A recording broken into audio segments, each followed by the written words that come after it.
জানিয়ে দিব এই মুহূর্তে আমাদের হাতে এসেছে বাংলাদেশের গুরুত্বপূর্ণ আপডেট সংবাদের শিরোনাম। শুরুতেই থাকছে একটি চাঞ্চল্যকর প্রতিবেদন। হাদি হত্যাকাণ্ড ৬ মাসের পরিকল্পনা, বিদেশি মিশন ও অদৃশ্য মাস্টারমাইন্ড। এ নিয়ে থাকবে বিস্তারিত প্রতিবেদন, তাই সম্পূর্ণ ভিডিও জুড়ে আমাদের সাথেই থাকুন। এবারে জানিয়ে দিব বিএনপিতে যোগ দেবেন কিনা জানালেন তাসনিম জারা। সব শেষে জানিয়ে দিব এনসিপিতে যোগ দিচ্ছেন আসিফ মাহমুদ। এতক্ষণ শুনছিলেন হাতে থাকা আপডেট সংবাদের শিরোনাম, এবারে বিস্তারিত। তবে তার আগে অনুরোধ রইল ভিডিওটিতে একটি লাইক এবং কমেন্ট করে জানিয়ে দিন ভিডিও সম্পর্কে আপনার মূল্যবান মতামত। আরও জানিয়ে দিন ভিডিওটি কোথা থেকে দেখছেন বা কোন জেলা থেকে দেখছেন। হাদি হত্যাকাণ্ডের ৬ মাসের পরিকল্পনা, বিদেশে মিশন ও অদৃশ্য মাস্টারমাইন্ড। ৬ মাস আগেই সিঙ্গাপুরে বসে আঁকা হয়েছিল হাদি হত্যার নকশা। আর প্রমাণ মুছে ফেলতে খুনের পর খুনি ফয়সালকেও নীরব করে দেওয়ার পরিকল্পনা ছিল কিনা তা নিয়েই এখন তদন্তকারীদের সবচেয়ে বড় প্রশ্ন। রিমান্ডে দেওয়া চাঞ্চল্যকর জবানবন্দিতে ফয়সালের স্ত্রী সামিয়া যেসব তথ্য দিয়েছেন তাতে এই হত্যাকাণ্ড আর একটি বিচ্ছিন্ন অপরাধ নয়, বরং এটি এক গভীর সুপরিকল্পিত এবং আন্তর্জাতিক ষড়যন্ত্রের অংশ বলেই মনে করছে আইনশৃঙ্খলা বাহিনী। মাত্র ৩ সেকেন্ডের একটি কিলিং মিশন, কিন্তু সেই ৩ সেকেন্ডের চিত্রনাট্য লেখা হচ্ছিল টানা ৬ মাস ধরে। আর সেই পরিকল্পনা বাংলাদেশের মাটিতে নয়, বরং সুদূর সিঙ্গাপুর ও মালয়েশিয়ার সীমান্তবর্তী এলাকায় বসে। শাহবাগে ঘটে যাওয়া হাদি হত্যাকাণ্ড কি কেবল রাজনৈতিক প্রতিহিংসার ফল, নাকি এর পেছনে লুকিয়ে আছে ক্ষমতার পালাবদলকে কেন্দ্র করে সাজানো এক আন্তর্জাতিক ষড়যন্ত্র? এই প্রশ্নই এখন ঘুরপাক খাচ্ছে পুরো তদন্তের গভীরে নামতেই একের পর এক এমন তথ্য সামনে আসছে যা সাধারণ মানুষের মনে আতঙ্ক সৃষ্টি করছে। প্রথম দৃষ্টিতে এটি স্থানীয় কোনো অপরাধী চক্রের কাজ বলে মনে হলেও বাস্তবে এটি ছিল বিদেশে বসে নিয়ন্ত্রিত এক সুপরিকল্পিত অপারেশন। গোয়েন্দা সূত্র বলছে পুরো হত্যাকাণ্ডের ব্লুপ্রিন্ট তৈরি করা হয়েছিল সিঙ্গাপুর ও মালয়েশিয়া সীমান্তের একটি গোপন আস্তানায়।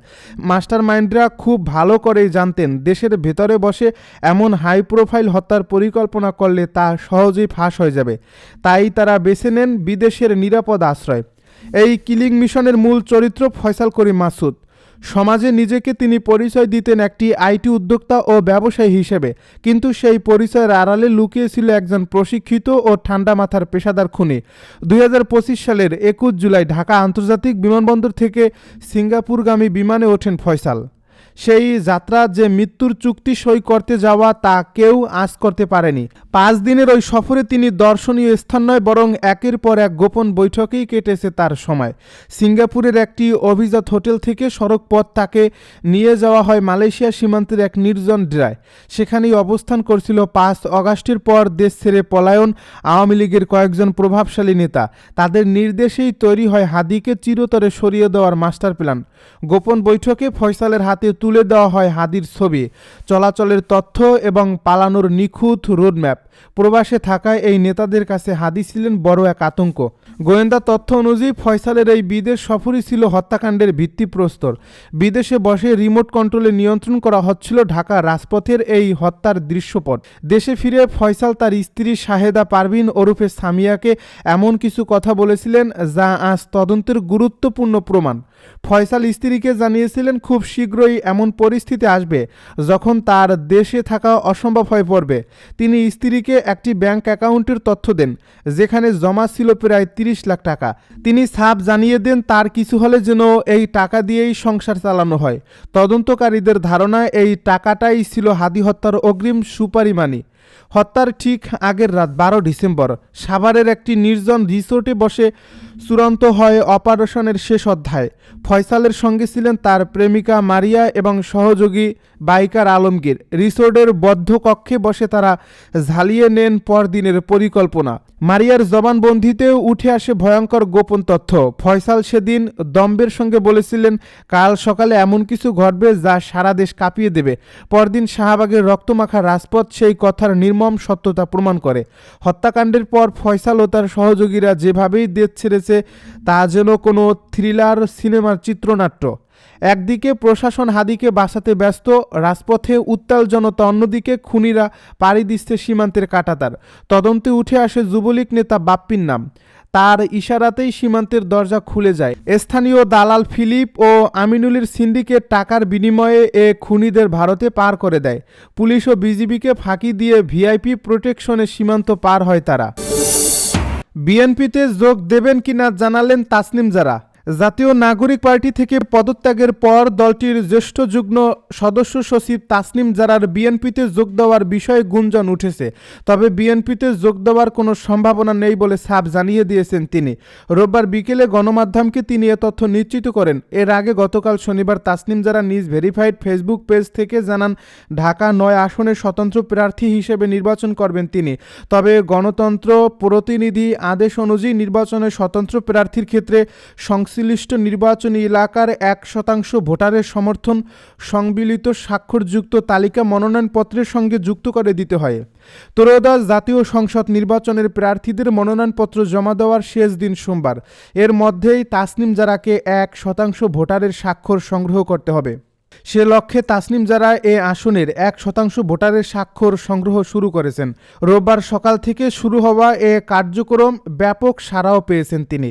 খিলগাঁও, সবুজবাগ ও মুগদা থানা এবং মান্ডা এলাকা নিয়ে গঠিত ঢাকা ৯ আসনে মোট ভোটার ৪,৬৯,৩০০ জন। সে হিসেবে স্বতন্ত্র প্রার্থী হওয়ার জন্য তাসনিম জারাকে ৪,৬৯৩ জন ভোটারের স্বাক্ষর গ্রহণ করতে হবে। এর আগে পোস্টে তাসনিম জারা লিখেন, প্রিয় খিলগাঁও, সবুজবাগ ও মুগদাবাদী, আমি আপনাদের ঘরের মেয়ে। খিলগাঁওয়ে আমার জন্ম ও বেড়ে ওঠা। আমার স্বপ্ন ছিল একটি রাজনৈতিক দলের প্ল্যাটফর্ম থেকে সংসদে গিয়ে আমার এলাকার মানুষের ও দেশের সেবা করা। তবে বাস্তবিক প্রেক্ষাপটের কারণে আমি কোনো নির্দিষ্ট দল বা জোটের প্রার্থী হিসেবে নির্বাচনে অংশগ্রহণ না করার সিদ্ধান্ত নিয়েছি। তিনি লিখেন, আমি আপনাদের এবং দেশের মানুষকে ওয়াদা করেছিলাম আপনাদের জন্য এবং নতুন রাজনৈতিক সংস্কৃতি গড়ার জন্য আমি লড়ব। পরিস্থিতি যাই হোক না কেন আমি আমার সেই ওয়াদা রক্ষা করতে দৃঢ় প্রতিজ্ঞ। তাই এ নির্বাচনে স্বতন্ত্র প্রার্থী হিসেবে ঢাকা ৯ থেকে অংশগ্রহণ করব। এনসিপিতেই যোগ দিচ্ছে নাসিব মাহমুদ। জাতীয় নাগরিক পার্টিতে যোগ দিচ্ছেন অন্তর্বর্তী সরকারের সাবেক উপদেষ্টা আসিফ মাহমুদ সজীব ভূঁইয়া।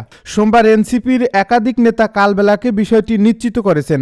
এদিকে সোমবার সন্ধ্যা ৬টায় রাজধানীর বাংলা মোটর এনসিপি কার্যালয়ে জরুরি সংবাদ সম্মেলন ডেকেছে দলটি। দলের দপ্তর সম্পাদক সালেউদ্দিন সিফাত বিষয়টি নিশ্চিত করেছেন। এনসিপির আহ্বায়ক নাহিদ ইসলাম সংবাদ সম্মেলনে উপস্থিত থাকবেন। জানা গেছে, সংবাদ সম্মেলনে আসিফ মাহমুদ উপস্থিত থাকবেন এবং আনুষ্ঠানিকভাবে এনসিপিতে যোগ দেবেন। এর আগে ২৮ ডিসেম্বর এক সংবাদ সম্মেলনে নাহিদ ইসলাম জানান, জামায়াত ইসলামী ও সমমনা দলগুলোর সঙ্গে আগামী জাতীয় সংসদ নির্বাচনে এনসিপি একত্রে অংশ নেবে। তিনি বলেন, জামাত ও সমমনা দলগুলোর সঙ্গে তাদের কোনো আদর্শিক ঐক্য হয়নি, এটি একটি নির্বাচনী সমঝোতা। সাংবাদিকদের এক প্রশ্নের জবাবে তখন এনসিপির আহ্বায়ক বলেন, আমাদের ন্যূনতম কিছু বিষয়ে ঐক্যমত রয়েছে, সামগ্রিক বিষয়ে বা আদর্শিক ঐক্য হয়নি। এটা একটা নির্বাচনী সমঝোতা, ন্যূনতম কিছু বিষয়ে আমরা ঐক্যমতে পোষণ করছি।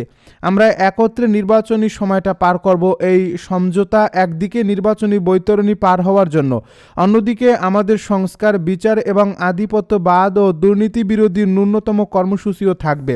এনসিপি নির্বাচনে গণভোটে হ্যাঁ এর পক্ষে কাজ করবে উল্লেখ করে নাহিদ ইসলাম বলেন, জুলাই সনদের প্রতিশ্রুতি অনুযায়ী আমরা কাজ করব।